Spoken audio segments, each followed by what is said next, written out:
जय श्री कृष्णा। राधे राधे दोस्तों आज मैं आप सभी भक्तों को भगवान श्री कृष्ण के बाल स्वरूप श्री लड्डू गोपाल की एक ऐसी नटखट लीला कथा सुनाऊंगी जिसे सुनकर आपको यह विश्वास हो जाएगा कि अनंत ब्रह्मांड के मालिक हमारे भगवान श्री कृष्ण अपने भक्तों के साथ ऐसे ही नटखट लीलाएं करते हैं जैसे वह अपनी मैया यशोदा के साथ किया करते थे। वो तो स्वयं अनंत ब्रह्मांड के मालिक स्वयं श्री हरि के अवतार हैं, लेकिन फिर भी वो अपनी मैया के साथ कैसे लीलाएं करते थे, ऐसे ही आज भी हमारे नटखट लाला अपने भक्तों के साथ लीलाएं करते हैं। दोस्तों एक बार मैया यशोदा भगवान श्री कृष्ण को सुला रही थी, शयन करा रही थी, लेकिन वो सो ही नहीं रहे थे, बार बार उठकर बैठ जा रहे थे। और जब ठाकुर जी ने यह लीला रची तब ठाकुर जी मात्र 3.5 वर्ष के थे। अब मैया भगवान श्री कृष्ण को लोरी गाकर सुलाएं और ठाकुर जी फिर उठकर बैठ जाएं। हमारे नटखट कान्हा ऐसे ही थोड़ी ना सोते थे, बड़ी लीलाएं करते थे, बहुत सताते थे अपनी मैया को। अब मैया यशोदा बार बार सुलाती हैं, लोरी सुनाती हैं, लेकिन कान्हा को नींद ही नहीं आ रही थी। लाला उठकर बैठ जाते,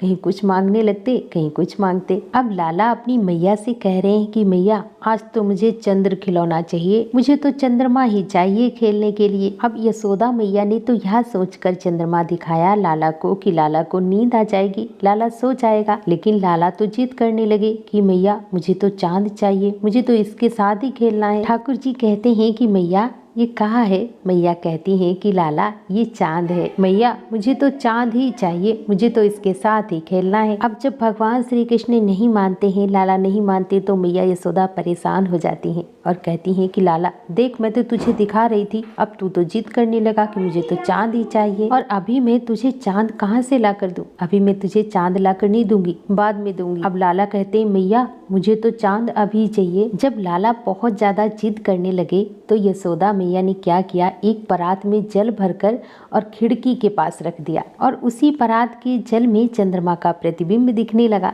चंद्रमा की परछाई उस परात में दिखने लगी तो यशोदा मैया बोली देख लाला चांद आ गया है। अब जैसे ही ठाकुर जी ने देखा, ठाकुर जी खुश हो गए और ठाकुर जी कहने लगे कि अरे वाह मैया, ये तो हमारे कमरा में आ गए चंद्रमा। यशोदा मैया कहने लगी कि हाँ लाला देख, चंद्रमा नीचे आ गया है। और उस चांद को देखकर ठाकुर जी दौड़े और उस जल में हाथ मारा और चंद्रमा गायब हो गया। और ठाकुर जी फिर से रोने लगे कि मैया देखो चंद्रमा कहाँ चला गया। जैसे ही जल छलका चंद्रमा गायब हो गया। अब ठाकुर जी जोर जोर से फिर से रोने लगे कि मैया मुझे तो चंद्रमा चाहिए। अब यशोदा मैया बहुत परेशान हो गई, बोली देख लाला मुझे तू परेशान मत कर, तू जिद मत कर, अब चुपचाप सो जा। अब रोते हुए ठाकुर जी कहते हैं कि देख मैया अगर तूने मुझे चंद्रमा नहीं दिया तो तुझे पता है मैं क्या करूंगा? मैया बोली क्या करोगी? ठाकुर जी बोले मैं ऐसे ही धरती में लौट जाऊंगा, मैं मिट्टी लगा लूंगा अपने पूरे शरीर में, मैं धरती पे लेट जाऊंगा मैया अगर तू मुझे चंद्रमा लाकर नहीं देगी, और मैं तेरी गोद में नहीं आऊंगा अगर तू मुझे चंद्रमा लाकर नहीं देगी। यशोदा मैया बोली देख सुन,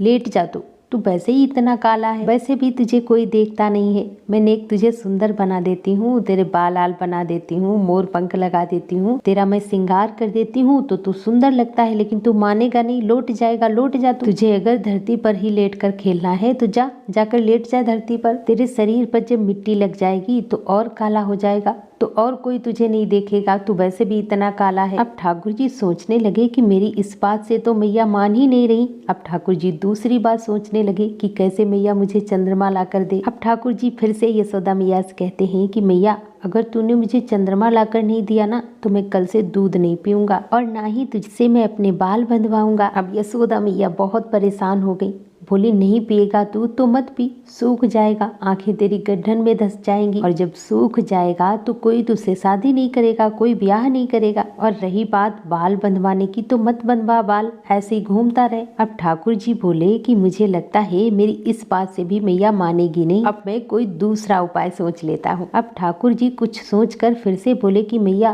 तू नहीं देगी मुझे चंद्रमा? मैया बोली ना नहीं दूंगी चंद्रमा। तो ठीक है मत दे, कल मैं पूरे गोकुल में यह बताऊंगा, यह घोषणा करूंगा। यशोदा मैया बोली अच्छा तू मुझे धमकी दे रहा है? क्या बताएगा गोकुल में, बता। ठाकुर जी बोले, देख मैया, मैं सब लोगों से जाकर कह दूंगा कि आज के बाद मुझे यशोदा का लाला मत कहना। मैं यशोदा मैया का लाला नहीं हूँ, मैं तो केवल नंद बाबा का लाला हूँ। वो ही मेरे बाबा है और वो ही मेरी मैया है, और आज से तू मेरी मैया नहीं है अगर तूने मुझे चांद लाकर नहीं दिया। अब जैसे ही ठाकुर जी ने कही कि मैया, मैं कल पूरे गोकुल में बताऊंगा कि तू मेरी मैया नहीं है, आज से मैं तेरा लाला नहीं हूँ, तो यशोदा मैया घबरा गई। उनके मन में हलचल होने लगी और वह ठाकुर जी के यह शब्द सुनकर भावुक हो गई और दौड़कर यशोदा मैया जाती हैं, लाला को अपनी गोद में उठा लेती हैं और अपने सीने से लगाकर कहती हैं कि लाला, तू मानेगा नहीं ना? तू इतनी ज्यादा जिद करता है कि चंद्रमा चाहिए, चंद्रमा चाहिए, मैं चंद्रमा से सुंदर चीज तुझे लाकर दूं तो ठाकुर जी कहने लगे कि मैया, चंद्रमा से सुंदर तू मुझे क्या देगी? अब ठाकुर जी फिर से गोद में से उतरकर भाग गए और बोले, मैया ना,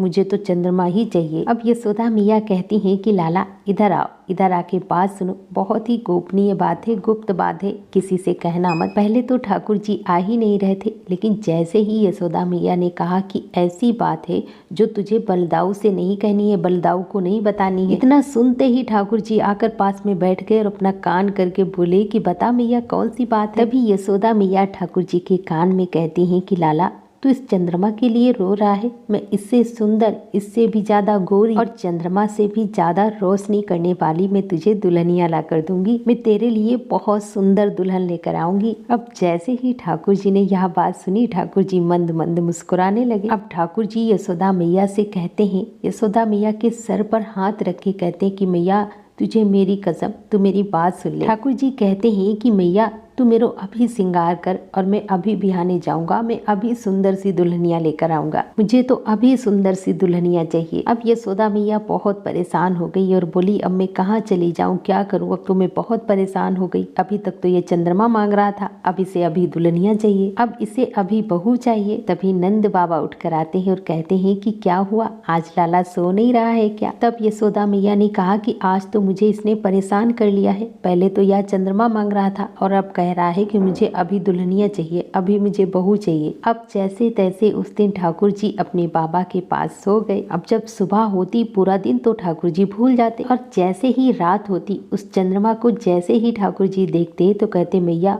मुझे बहू ला कर दो, मुझे दुल्हनिया ला कर दो। मैया तू तो कह रही थी तू सुंदर सी मुझे बहू ला कर देगी, पर तू तो अभी भी मेरे लिए बहू नहीं लाई है। ठाकुर जी सब जानते थे, वो तो अनंत ब्रह्मांड के मालिक है, लेकिन फिर भी वह बाल रूप में अपनी यशोदा मैया के साथ ऐसी लीलाएं किया करते थे। ठाकुर जी की बाल लीलाएं बहुत ही सुंदर हैं, जिन्हें सुनकर उनके भक्त ठाकुर जी के प्रेममय हो जाते हैं, उनकी भक्ति में रंग जाते हैं। ठाकुर जी के लिए कुछ भी असंभव नहीं, लेकिन फिर भी ठाकुर जी अपनी मैया से कैसे लीला कर रहे हैं, कैसे चांद को पकड़ने की जिद कर रहे हैं। और जब हम पुत्र भाव से अपने घर में लड्डू गोपाल की सेवा पूजा करते हैं तो हमारे नटखट लाला हम सब के साथ ऐसे ही लीलाएं करते हैं। और दोस्तों, ठाकुर जी की नटखट लीलाओं को सुनकर जिनकी आंखों में अश्रु आ जाते हैं, उनके प्रेम में भाव विभोर हो जाते हैं, तो समझ लीजिए कि ठाकुर जी की आप पर बहुत कृपा है, आप ठाकुर जी के बहुत करीब हैं। ठाकुर जी की लीलाएं सुनकर यदि हमारी आंखों से अश्रु बहने लगे तो समझ लीजिए कि आप सच्चा प्रेम ठाकुर जी से करते हैं, और यही प्रेम तो हमारे कान्हा चाहते हैं,